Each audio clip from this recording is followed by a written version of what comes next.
ఒక అందమైన పల్లెటూరిలో లత అనే ఒక యువతి ఉండేది. తాను చాలా కష్టపడే స్వభావం కలది.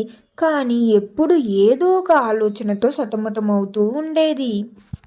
గతంలో జరిగిన విషయాల గురించి ఆలోచించడం, బాధపడటం, భవిష్యత్తు గురించి భయపడడం ఆమెకు అలవాటు. దీనివల్ల ఆమె మనసు ఎప్పుడూ అలజడిగానే ఉండేది. లత ఈ సమస్య నుండి బయటపడడానికి అడవిలో ప్రశాంతంగా నివసించే ఒక వృద్ధ జ్ఞాని అనగా ఒక తాతయ్య దగ్గరికి వెళ్తుంది. తన మనస్సు పడుతున్న ఆవేదనను ఆయనకు వివరిస్తుంది. తాతయ్య, నా మనసు ఎప్పుడు ఆలోచనలతో నిండిపోయి బరువుగా ఉంటుంది. నాకు ప్రశాంతత కావాలి, అది ఎలా దొరుకుతుంది అని అడుగుతుంది లత. ఆ తాతయ్య నవ్వి పక్కనే ఉన్న ఒక ఖాళీ వెదురు గొట్టాన్ని ఆమెకు ఇచ్చి, అమ్మ, ఈ వెదురు గొట్టాన్ని తీసుకువెళ్ళి ఎదురుగా ఉన్న నదిలోని నీటిని ఇందులో నింపుకొని రా. కానీ ఒక నిబంధన, ఆ నీరు కింద పడకుండా నా దగ్గరికి తీసుకురావాలి అని చెబుతాడు తాతయ్య.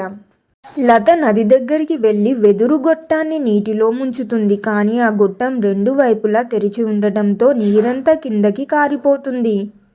ఆమె ఎన్నిసార్లు ప్రయత్నించినా నీరు ఆగదు. విసిగిపోయి తాతయ్య దగ్గరకు వచ్చి, తాతయ్య, ఇది కాలిగొట్టం కదా, ఇందులో నీరు ఎలా ఆగుతుంది?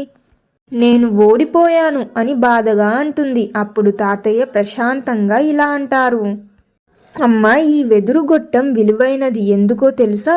అది నిండుగా ఉండటం వల్ల కాదు, అది ఖాళీగా ఉండటం వల్ల. అది ఖాళీగా ఉంటేనే కదా అందులోంచి గాలి ప్రవహించి ఒక అందమైన సంగీతం పిల్లన గ్రోవిలా పుడుతుంది. నువ్వు కూడా నీ మనసును గతంలోని విషయాలతో, బాధలతో, భవిష్యత్తు భయాలతో నింపేస్తున్నావు. నీటిని పట్టుకోవాలని చూసిన వెదురుగొట్టంలా నీ శక్తిని వృధా చేస్తున్నావు. వెదురుగొట్టంలా నీ మనసును ఖాళీగా, తేలికగా ఉంచుకుంటేనే ప్రశాంతత అనే సంగీతం నీలో వినిపిస్తుంది. తాతయ్య మాటలతో లతకు జ్ఞానోదయం అవుతుంది. అనవసరమైన ఆలోచనలను వదిలేస్తేనే నిజమైన ఆనందం లభిస్తుందని ఆమె గ్రహిస్తుంది. గతాన్ని వదిలేసి భవిష్యత్తుపై భయం వీడితేనే వర్తమానంలో మనసు ప్రశాంతంగా ఉంటుంది. పట్టుకోవడంలో లేదు, వదిలేయడంలోనే అసలైన శాంతి ఉంది. మరి మీరేమంటారు ఫ్రెండ్స్? ఈ కథ మీకు నచ్చిందా? ఎలా అనిపించింది? మీ మనసుకు ప్రశాంతంగా అనిపించిందా? ఎలా ఉంది అనేది మీ అభిప్రాయాన్ని కామెంట్స్లో తెలియజేయండి. అక్కడ కూడా మాట్లాడుకుందాం.